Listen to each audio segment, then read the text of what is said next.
Security, we've got a vagrant in our money. The desk clerk burst into hysterical laughter, pointing at David Richardson like he was a circus act.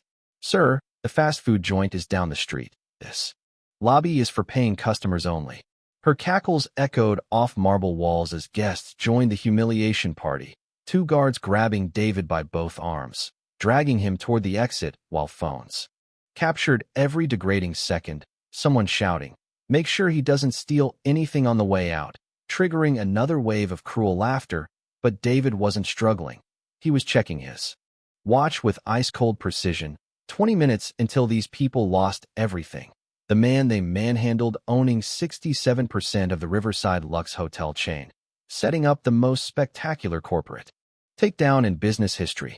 15 minutes earlier, David Richardson had entered the Riverside Lux Hotel lobby like he owned it, because he did, his Italian leather briefcase swinging confidently toward the mahogany desk. But Laura Sanchez looked up, her face twisting like spoiled milk. "Excuse me, are you lost?"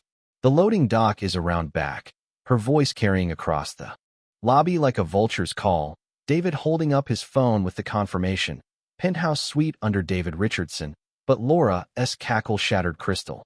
"Oh honey, there's definitely been a mistake. This is Riverside Lux, not wherever it is you people usually stay." The lobby going electric as conversations died, espresso cups freezing mid-sip, 20 phones emerging like weapons. Manager Peter Donovan strutting out, chest puffed. "Oh, I see. Another confusion about our standards," announcing while David stayed statue still, chaos erupting, an elderly socialite in designer wear sneering. "These scammers are getting bolder every day." Her companion nodding. "Probably saw it on social media. Voices carrying poison. Peter invading space. This establishment caters to Fortune 500 executives, foreign diplomats, entertainment industry royalty. Perhaps a more suitable spot down the street." Phones multiplying. Instagram live starting. Comments vicious. "OM imploded." Laura announced theatrically, "I think we need to involve security. We can't have people wandering in off the street, disrupting our guests," playing to her phone audience like an amateur performer who'd found her stage. David murmuring just loud enough, "I do need to wrap this up. My 4 o'clock board call can't wait." The words board call floating but ignored in the mob crowd feeding itself. Business execs abandoning meetings. The live stream hitting 50 viewers, then 100. Comments more vicious. "Throw him out. Call the cops. This is hilarious." Peter basking. "Ladies and gentlemen, I apologize for this disruption. We're handling it." Turning to David, "Sir, one final time to leave voluntarily." Laura crafting her post, fingers flying. Probably about keeping standards high. The PA crackling, security to lobby immediately. Murmur of satisfaction as justice approached. David standing in the hurricane, adjusting cufflinks catching light. Premier Elite Holdings owning this chain with 67% stake in luxury, stays international. Every laugh evidence for corporate purge. The guards arrived like storm clouds. Head Thomas Riley booming. "What's the situation?" Laura pointing. Disruptive individual refusing to leave. Crowd swelling to 40. Thomas approaching. "Sir, easy or hard way? You're leaving." But David calm. "Consider legal implications of detaining a crime-free guest. I'd hate career-ending mistakes." Thomas laughing. "Know a scammer when I see one." 15 years, crowd approving.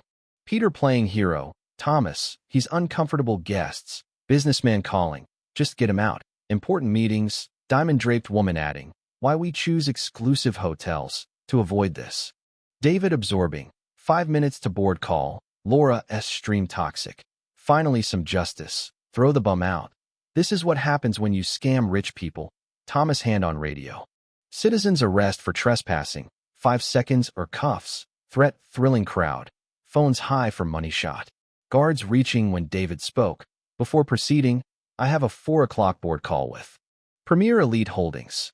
Hate to be late, detained by my employees." Thomas pausing. "What?" David smiling. "First time. I own this hotel. All of it. Every tile, chandelier, contract including yours." Guards freezing. Crowd murmuring confusion. Phones shifting story. David handing card. David Richardson, CEO, Premier Elite Holdings. Thomas reading aloud cracking. Peter snatching, studying hologram. Pale, Laura silent. Stream comments. Wait, he owns it? This woman's done. David turning. Let's discuss privately. All of us. David handed his card to Thomas Riley like dropping a bomb disguised as chit-chat. Thomas's face cycling confusion to horror. Reading.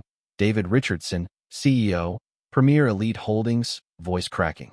Card heavyweight with raised lettering. Holographic features confirming truth. Peter Donovan snatching it desperate. Laura Sanchez catatonic. Stream running to 300 viewers witnessing career. Implosion. Lobby morgue silent. 40 phones recording shift from justice to disaster. David adjusting cufflinks catching light. Perhaps clarify. Premier Elite Holdings holds 67% in luxury stays. International *** operating 43 properties. I review every policy. Hiring. Complaint. Words hammer blows. Peter Pale. Sir, no VIP list. No notice. Excuses tumbling. David replying. Policy requires notice for CEO entry. Guidelines demand respect for all guests regardless race or status. Crowd thinning smart ones realizing complicity in violation for lawsuits. Laura. Whispering. Apologize. If you'd shown ID. David turning. Guests prove worthiness for courtesy. How determine who deserves respect versus ridicule. Stream exploding. RIP her career. Consequences look like this. Thomas staring card. 15 years no protocol for ejecting CEO. Sir, just following for those who appeared. Sentence dying. David smiling. Curious about protocols. Written. Like review policy authorizing removal on appearance not behavior. Staff trapped in pull of unemployment. Watching dismantle assumptions of power and belonging. Peter desperate. Resolve internally. No harm. Implement training. Words hollow. Missing David's months-long documentation. Incident justification for nuclear option. David extracting tablet. Perhaps beyond. Misunderstanding. Swiping spreadsheets. Riverside Lux ranks 43rd of 43 in satisfaction. 2.3 stars. 800 complaints. 67% discrimination. Numbers artillery. Peter staggering. Financials showing. $12 million annual cost in suits. Investigations. Losses. Final evidence. Demographics excluding minorities from management. No diversity training. For federal lawsuit. Effective immediately. Restructuring under oversight. Words guillotine. David's phone ringing 4 o'clock. Excuse me. Board call. Answering on speaker. Good afternoon. David Richardson. Situation at Riverside Lux requires attention. Board introductions echoing. Samantha Lee COO. Anthony Ramirez Counsel. Dr. Karen Park HR. Charles Bennett CFO. Peter Buckling. Laura Frozen. Spectators horrified. As entertainment became execution. David presenting. Dead last performance. 67% decline. $8.2 million loss. $12 million damage. Board questions artillery. Documentation for discrimination. Video from streams. 300 viewers. Relevant to investigations. Dr. Karen Park. Demographics. 94% white male leadership. Zero training. 847-day discrimination response versus 12 for others. Charles Bennett cost. $47 million liability over 5 years. Samantha Lee. Recommendations. Terminate involved management. Diversity training. Monitoring. Votes unanimous. Motion carried. You have authority. Call ending like coffin lid. David pocketing phone. Turning to former staff with satisfaction of surgery done. Peter first. Terminated. Security escort for belongings. Words merciful and swiftness. Laura next. Terminated. Your video to legal for discrimination evidence. Phone clattering. Stream capturing ceiling. Thomas and team. Terminated. Banned pending proceedings. Irony perfect for men who nearly arrested owner. Interim team arrived in 2 hours. Olivia Lee sweeping in. I'll manage while implementing reforms.